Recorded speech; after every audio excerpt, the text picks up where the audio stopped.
Hi everyone, it's your girl BHHK.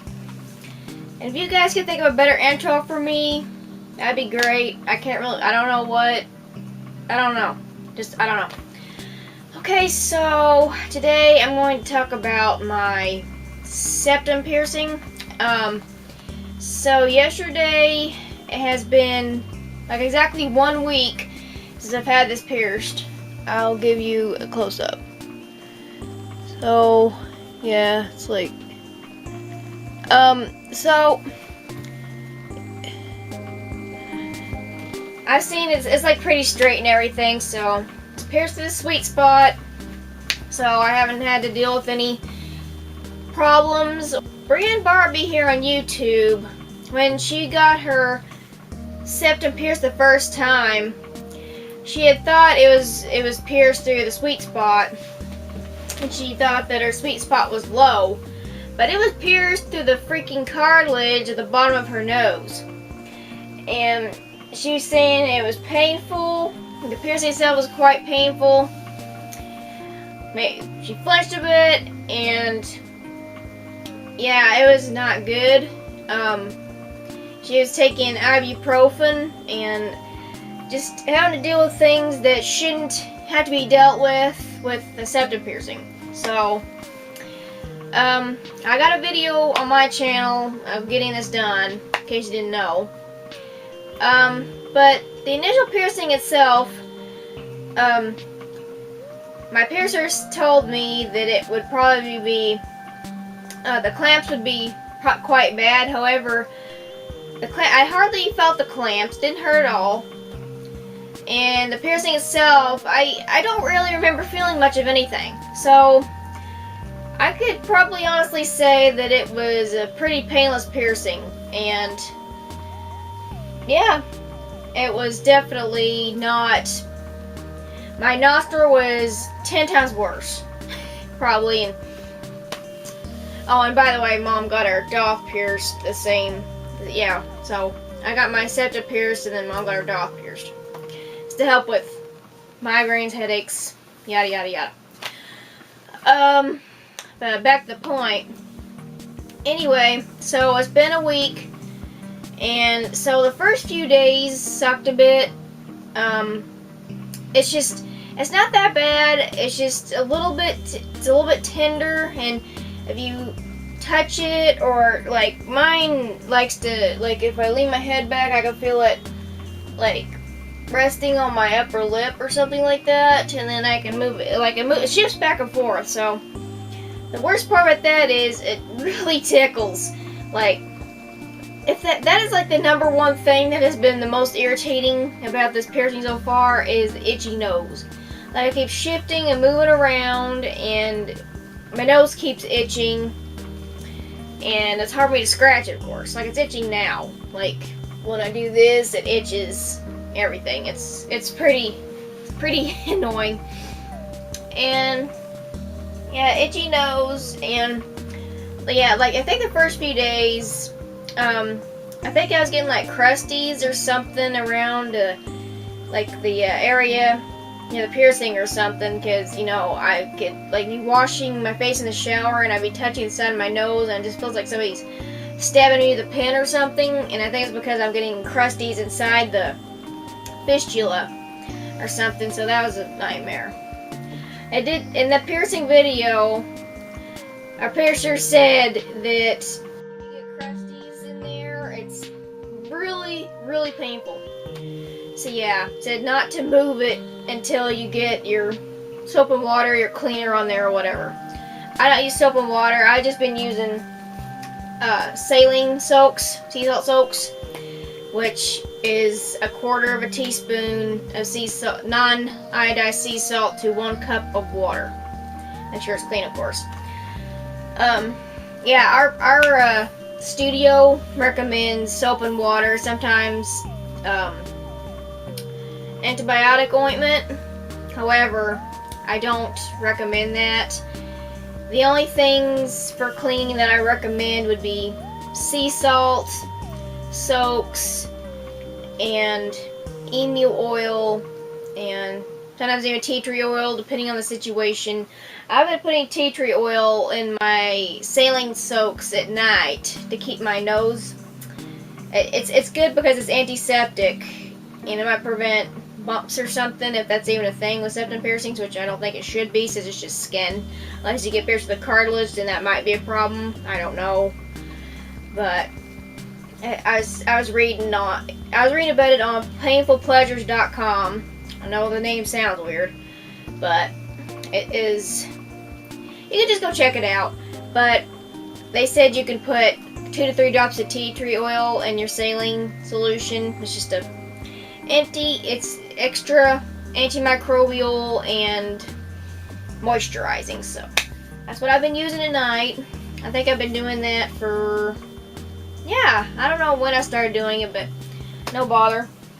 And the other thing has been a problem is blowing my nose, of course, because I remember trying to blow my nose like the other day or something like that, and usually, like, whenever I'm having healing nose piercings, like my nostril piercing, took a long time before it started not being too uncomfortable to, like, put my finger in my nose to clean stuff out. But I just been using Q-tips to clean stuff up, so I won't be. Because whenever you try to blow your nose, I couldn't. It's just like this ring is in the way, so I can't even get my fingers in there. That's causing problems. So I've just been using Q-tips to clean up in there. Another thing is the ring is too big. As you can see, I actually finally gotten used to it. When I first got it done, it looked kind of crazy or weird, but I finally gotten used to it, and I looked up close in the mirror, and it's not terrible. It's just a little bit awkward looking because it's kind of big for my face, but the more I look at it, it's just like, it's not that big. So if you go to Barbies channel, you'll find her, like the first time she got her septum pierced, and she had like a huge ring on her nose, and it didn't help that it was pierced too low, so it just looked massive. But anyway, I'm trying to decide what kind of jewelry that I'm going to put in it next, because I could change it in 3 to 4 weeks according to our studio. So yeah, I wanted some with opals in it, and some, like, maybe a clicker, or maybe industrial strength faux opal circular barbell. But those pieces can be quite expensive, so I might just have to get whatever doesn't break the bank until I get enough money gathered up for, like, maybe over Christmas. No idea. But by the way, this stuff I was talking about is like, I'm looking at the list right now, so pardon that. It's the septum piercing cons. I just want to tell you what I've been experiencing the past week. But it just seemed like after the first few days, it just kept getting better and better.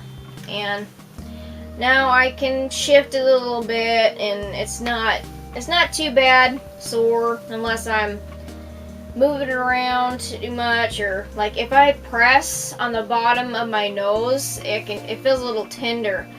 And I was wondering, because I was like having a flaky nose because sea salts can be drying.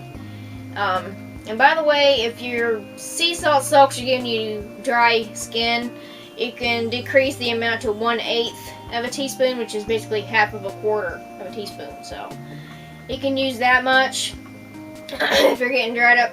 But anyway, yeah, I was experiencing a dry nose, and it's just hard to pick around this area. And yeah, that's the sucky thing about nose piercings in general, is you have to blow your nose very carefully, or use Q-tips or whatever, and it's just gonna be sore for a while. But yeah, the nostril piercing by far has been the worst for the whole healing process and being sore and all that. And I really didn't like the ring that I was pierced with the nostril piercing. It was way too long, and it was always threatening to pop out of my face at any given moment. But so far, the one I'm wearing now is the best one, the best nostril piece that I've had. because it's just like, I don't wear anything besides titanium anymore usually. I mean, I might have to change that at some point because I've seen plugs and tunnels and stuff that are 316 ounce stainless steel. I might have to just tough it for that, because it's hard to get titanium in everything, and I don't know, I might have to break the rule at some point. But anyway, it's just a titanium nostril screw that I got at painfulpleasures.com. It's just like it's not customized or anything, I just bought it as a corkscrew, and I think it's 1/4 to 5/16 of an inch in length of the post. I did write a review on it saying how much I like this and that it didn't stick out of my nose very much. I'm afraid I spoke too soon about that when I wrote it, because this thing is always hanging out of my freaking face. It is so annoying. But it is so much better than my starter stud, because it's snug. It fits snug up against my nostril. And you know, when I first got it, it worried me because, I mean, I think it was swollen because, you know, I kept changing my nostril piercing. Is that a funky move? Oh God, I'm sorry. Oh well, it'll work. It just seemed, I kept switching the nostril jewelry out before it was healed. I think it's about, this is about I think it's about a year old by now, like nearly, like a few months will be a year old, because I think I got it last year in November, so I won't be too long for it's a year old. But finally settled down enough, but anyway, I switched it too much when it was healing, and it was irritated a lot, and I've had a bad experience with the nostril rings and nails, you know, the ones that like half hoops and you can put them in from the inside. I've had trouble with those. I was already worried about them falling out, and then ended up getting a seamless niobium ring. I think it was Leroy brand. But that thing was horrible because it was really sore getting it in, and I was bleeding and stuff, and I had to get pliers to get it in and out. I do not recommend them for that. I think if you're ever going to get like seamless rings or anything you have to twist open and close, either get a small gauge, because I actually have a niobium heart and 20 gauge that I used to wear in my old helix piercing before I took it out. I mean, I got them back before, so you can see them right there. That's the new ones. But I used to wear it in there, and then recently I was wearing it in one of my little piercings, but Mom said it looked weird, so I just took it out of there and what have you. But yeah, that thing is nothing to open and close. It's fine.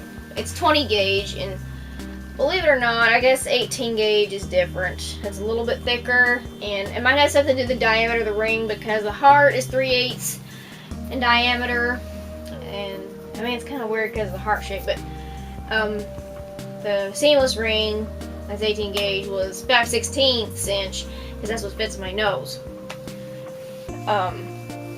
And that was strange too, because when I first trying to measure for what size hoop I will need for my nostril, I didn't understand, because I thought I was going to need a 3/8, but apparently, I think that was the first time I was trying to put a hoop in there. I was trying to wear one of my older captive bead rings that I also used to wear in my helix before I retired it, my old helix piercing. It was a captive bead ring, and I tried to put it in there, and I never succeeded, and it was a nightmare. And it just ended up being a bloodbath, so I gave that up.